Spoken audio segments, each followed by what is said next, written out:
Vaccine बनने की जो प्रक्रिया होती है, कुछ खास फेजेस से उसको क्रॉस करना होता है। और वायरस के अगेंस्ट वैक्सीन बनाना हर समय डिफिकल्ट क्यों होता है? 2-3 वजह समझने की जरूरत है। सिंगल स्टैंडर्ड आरएनए वायरस है, म्यूटेशन बहुत होता है, मतलब इसमें जेनेटिक संरचना में बदलाव कर लेता है वायरस अपने आप। जैसे फ्लू वायरस आपने देखा, उसके फ्लू शॉट करके वैक्सीन उसके जो आए, बहुत कुछ ही समय बाद समझ लिया गया कि ये बेकार है, क्योंकि वैक्सीन लगाने में जितना खर्च हो रहा है, कॉमन फ्लू होता है, बॉडी रिस्पॉन्ड करती है, लेकिन ये स्ट्रेन चेंज कर लेता है, दोबारा फिर से फ्लू हो जाता है।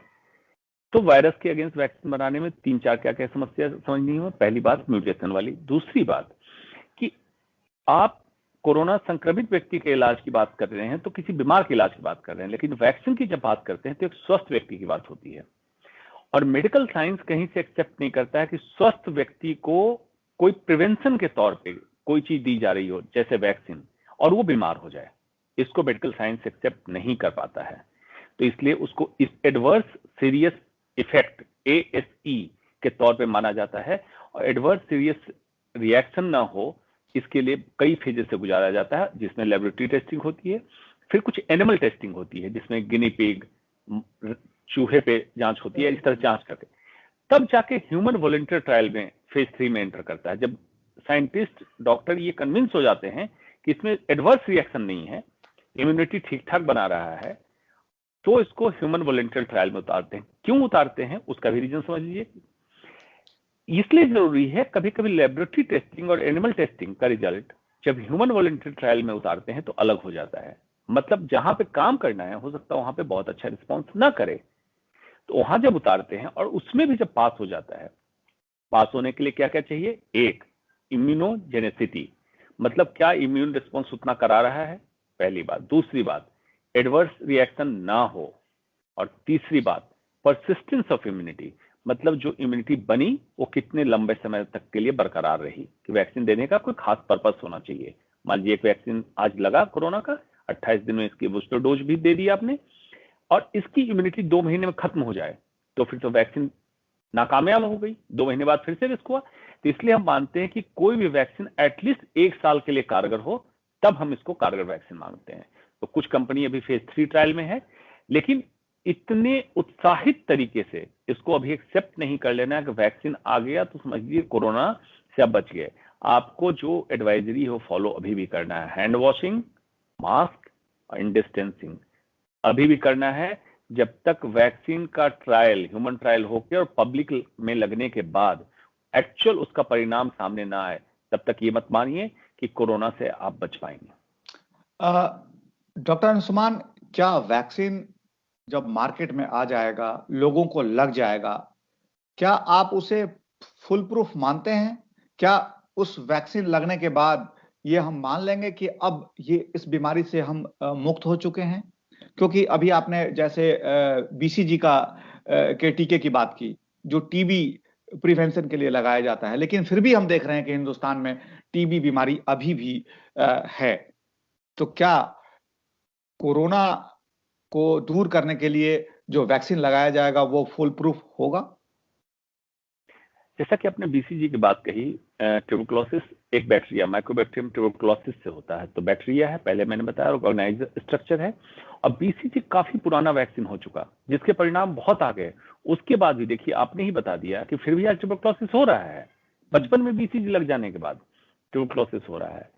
तो वैक्सीन कभी भी 100% प्रोटेक्शन नहीं देता है, एक बात तो ये मानना है। दूसरी बात, माइक्रोबैक्टीरियम ट्यूबरकुलोसिस से वायरस मैंने बताया कि अलग होता है। अभी जो हाईएस्ट क्लेम है जिस कंपनी का, उसका भी क्लेम है 94.5% प्रोटेक्शन। अब ये आप लोगों को समझने की जरूरत है, जो दर्शक सुन रहे हो। इसका मतलब ये नहीं है कि हर इंसान को 94.5% प्रोटेक्शन मिलता है। इसका मतलब ये नहीं होता है कि लोग ये ना सोच लें कि चलो कोई बात नहीं, 100% नहीं, 94% तो मैं प्रोटेक्टेड हूं। इसका ये होता है कि जितने लोगों को वैक्सीन लगा उसमें कितने लोग प्रोटेक्टेड रहे। मतलब 100 लोगों को अगर लगा, या मान लीजिए 1000 लोग, मानिए 1000 लोगों को लगा, तो 945 लोग प्रोटेक्टेड रहे, बाकी लोगों में प्रोटेक्शन लेवल आया ही नहीं। अब दूसरा है, थोड़ा सा कंपनी कभी कभी ओवर एग्जरेटेड रिस्पॉन्स देती है। ये देखिए एक बिजनेस वेंचर कहीं ना कहीं अटैच हो जाता है जब इस तरह की चीज आती है। तो अभी इसको पिंच ऑफ सॉल्ट की तरह लेना है। ये नहीं मान लेना है कि वैक्सीन आ गया और अनाप शनाप पैसे खर्च करके आप वैक्सीन लगवा लें। आप अपना प्रिकॉशन लीजिए, प्रोटेक्शन लीजिए। वैक्सीन के ह्यूमन ट्रायल और क्लिनिकल एप्लीकेशन का रिजल्ट आने दीजिए, उसमें जो एक्चुअल रिजल्ट निकलेगा उसी के बाद माना जाएगा। क्योंकि फ्लू शॉट में भी यही हुआ था, कुछ दिनों के बाद कह दिया गया कि वैक्सीन बेकाम है, बेकारगर है और इससे लगाने का कोई फायदा नहीं है। तो आपको फ्लू से हर साल एक्सपोजर होगा ही होगा।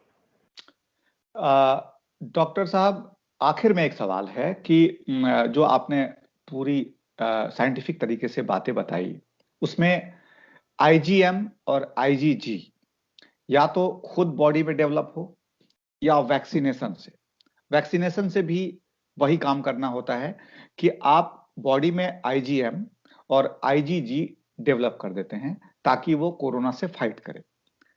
वायरस म्यूटेट भी कर रहा है, बताया जा रहा है कि 1200 म्यूटेशन हो चुका है। तो वैक्सीन लगने के बाद क्या अगर वायरस म्यूटेट करता है तो क्या माइल्ड की तरफ अगर जाएगा तो वैक्सीन कारगर होगा, अगर वो अपवर्ड हुआ तो क्या होगा? जी देखिए, वैक्सीन अलग अलग टेक्निक से कई कंपनी बना रही है। कुछ कंपनी बना रही है एडिनो वायरस बेस्ड, मतलब इसके आरएनए को कोई दूसरे वायरस को कैरी करके ले जाना है। एक दो कंपनी है जो बना रही है messenger RNA mRNA based vaccine.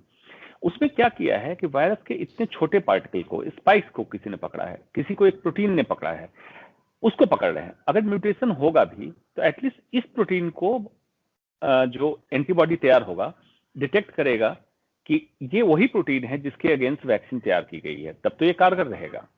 दूसरा, जब अगर वायरस म्यूटेट होते माइल्ड लेवल पे पहुंच जाए, इसके मामूली सर्दी खांसी या सोर थ्रोट हो, फीवर हो, तब तो वैक्सीन की इतनी आवश्यकता होगी ही नहीं। जब तक ये घातक है, इसकी मारक क्षमता अधिक है, तब तक वैक्सीन आ जाए और बहुत कारगर हो तब हम मानेंगे कामयाब है। अगर वायरस का म्यूटेशन ऐसा हो जाए कि प्रोटीन स्ट्रक्चर भी चेंजेस करने लगे और मारक क्षमता बढ़ जाए तो वैक्सीन कारगर नहीं हो पाएगी। इसलिए मैं बार बार कह रहा हूं कि अभी पिंच ऑफ सॉल्ट के साथ रखना है इसको। तो डॉक्टर अंशुमान, इसका मतलब ये हुआ कि वायरस जो म्यूटेट हो रहा है और वो म्यूटेशन अगर माइल्ड की तरफ जा रहा है, तो आप ये बात मानते हैं कि आने वाले दिनों में अगर ऐसे ही रहा, आशावादी हम सवाल कर रहे हैं, तो ऐसा भी हो सकता है कि बहुत ज्यादा अगर माइल्ड हो जाए तो ये कॉमन कफ कोल्ड का रूप ले ले ये बीमारी, इससे ज्यादा कुछ भी नहीं? बिल्कुल सत्य बात है। दूसरी बात एक और मैं कहूंगा, चर्चा में आप देखते होंगे जब भी डिस्कशन होता है तो लोग कहते हैं कि अमेरिका में इतने लोग मरे, यूरोप में इतने लोग मरे, इतने डेवलप्ड कंट्री में ऐसा हो रहा है। देखिए, कोई भी साइंटिफिक तरीके से एपिडेमियोलॉजिस्ट या डॉक्टर जब कंपेयर करता है तो एरिया वाइज कंपेयर करता है। इंडिया के सिचुएशन के हिसाब से इंडिया का कंपैरिजन अमेरिका यूरोप से नहीं होना चाहिए। इंडिया का कंपैरिजन किससे होना चाहिए? भूटान, पाकिस्तान, बांग्लादेश, बर्मा, जो हमारे joining south east Asian countries हैं। क्यों? ट्रॉपिकल कंट्रीज हैं, टेम्परेचर हम लोग के आसपास सबका सेम है, वायरस का स्ट्रेन सेम चला है और वायरस की मारक क्षमता हमारे यहाँ कम हुई है। तो अगर आपको कंपेयर करना है कि कोरोना से होने वाले मौत के आंकड़े भूटान में कितने हैं देख लीजिए, बर्मा में कितने हैं देख लीजिए, उससे कंपेयर करें तो ठीक है। दूसरा, उन सब कंट्री में वायरस पहले इन किया था, बीमारी पहले आई थी, स्पाइक पहले आया। दूसरा, उन सब कंट्री में ओबेसिटी, डायबिटीज, इस तरह की समस्या ज्यादा कॉमन है वेस्टर्न वर्ल्ड में, क्योंकि उनके खाने की आदतें और जीवन शैली अलग किस्म की है। हिंदुस्तान में ऐसा नहीं है। हिंदुस्तान में मेजॉरिटी पॉपुलेशन जो है, जो लेबर क्लास है, मजदूर है, खेत में काम करने वाले, रिक्शा पुलर, इस तरह के लोग जो हैं वो मोटे हैं ही नहीं, उनको डायबिटीज नहीं है, तो उसमें मारक क्षमता वायरस की ऐसे ही कम है। वायरस इटसेल्फ ही म्यूटेटेड है इंडिया में। तो इंडिया में होने वाले मौत के आंकड़े अगर सही तरीके से कंपेयर किए और कम होने चाहिए थे, जितने मौत के आंकड़े हुए उससे भी कम होने चाहिए थे। ये थे डॉक्टर अंशुमान कुमार। इन्होंने बताया कि वायरस कैसे शरीर पे अटैक करता है, शरीर के अंदर जो आईजीएम और आईजीजी कैसे डेवलप होता है और उसे वायरस से कैसे वो फाइट करता है, और वैक्सीनेशन जो प्रोसेस है उसको भी इन्होंने बताया, और वैक्सीन जब बॉडी में लगता है तो कैसे वो इम्यून सिस्टम को उस लेवल पे ले जाता है कि वो वायरस से फाइट कर सके। और वैक्सीन बाजार में आने के बाद जब आप वैक्सीनेशन होगा उसके बाद भी आपको तमाम प्रिकॉशन रखने की जरूरत है। और निश्चित तौर पे जिस तरीके से वायरस म्यूटेट हो रहा है, तो डॉक्टर अंशुमान ने यह भी बताया कि अगर माइल्ड की तरफ जाएगा तो इस बात की भी हम आशा रख सकते हैं कि कॉमन फ्लू की तरह ये रह जाए। बहुत बहुत धन्यवाद डॉक्टर अंशुमान कुमार, आपने एनवीटी ऑनलाइन के लिए वक्त निकाला।